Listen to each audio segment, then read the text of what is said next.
Morning. It's Saturday, October 23rd, and the other night I watched part of Joe Biden's town hall.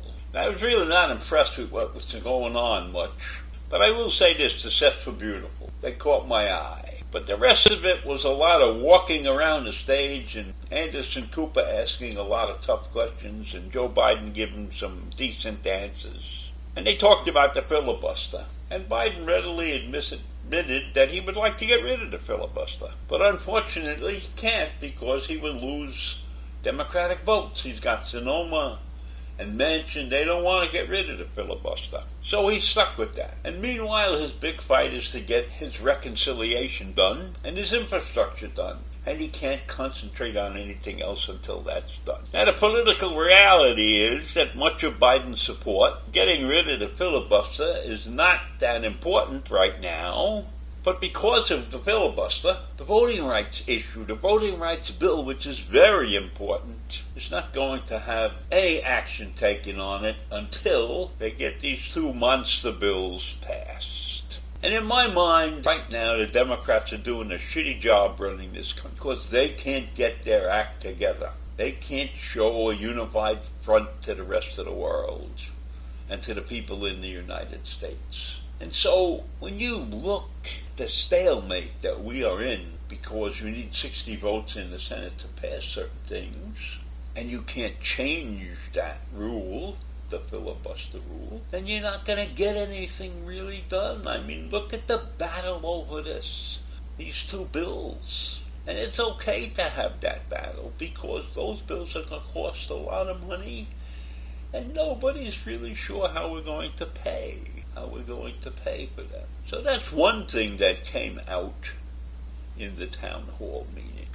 We all know that bipartisanship is a big problem for this presidency. And Biden was very careful in talking at the town hall about the relationship between Manchin and Sonoma. And he was very kind to them. He didn't say any nasty things about it. And I give him credit for that, but not much credit, because maybe somebody has to say something about them. You know, when he calls Sonoma smart as the devil, and that's a bad term, devil is probably a bad word. And he said that Manchin is not a bad guy because he's my friend.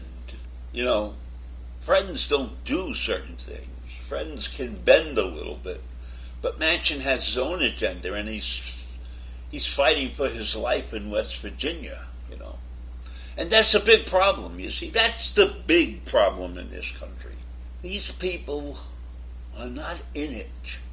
They're not in these jobs to do the right thing. They're in these jobs to stay in these jobs. Manchin knows that some of the things he's standing up for are not right.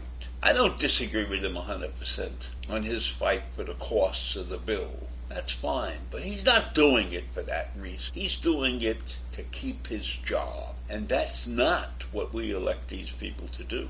These people, the senators and the congressmen and the governors, they're supposed to do right for their states, perhaps. You know, and sometimes what they're doing in being right for their states is not good for the country. It's certainly not good for the country with the restrictive voting laws that these many states have pulled out of the hat.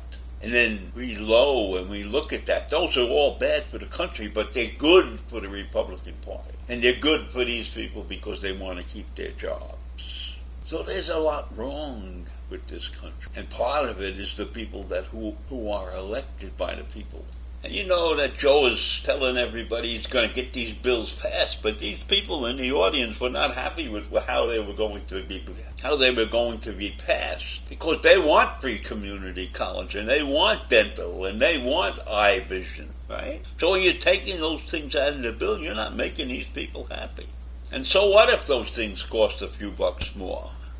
in many cases we needed them. So he didn't score any points with these people in the audience because of his changes to the reconciliation bill. And I think that's part of his presidency is in a big trouble. I think the whole Democratic Party is in big trouble.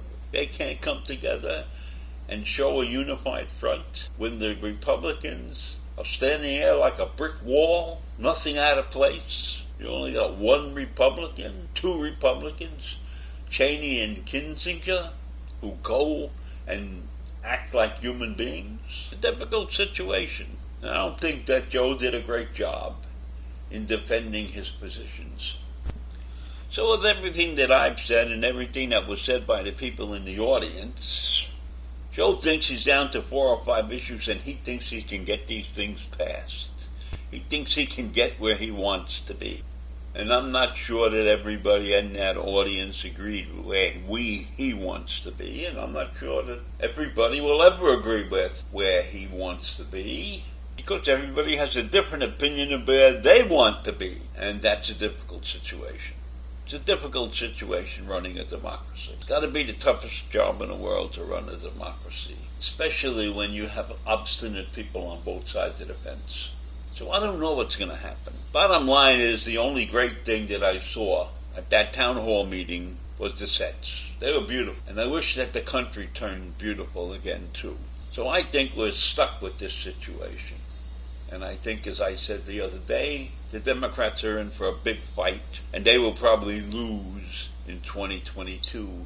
And I don't know what that will do to this country. If we go back, we go backwards. And there's nothing it seems that we can do to ease the situation. I mean, the mere fact that we cannot do anything about voting rights is a disgrace. That's probably more important than these 2 infrastructure bills. We probably should have had to fight over voting rights before we had to fight over reconciliation and to fight over infrastructure. Imagine if we had said, screw those 2 things, we need to get our voting rights squared away. I don't know what would have happened in that situation. So the country's a mess. Every time I go shopping, the prices have gone up. And so I will leave you with those terrible thoughts today, and I'll see you tomorrow. Bye.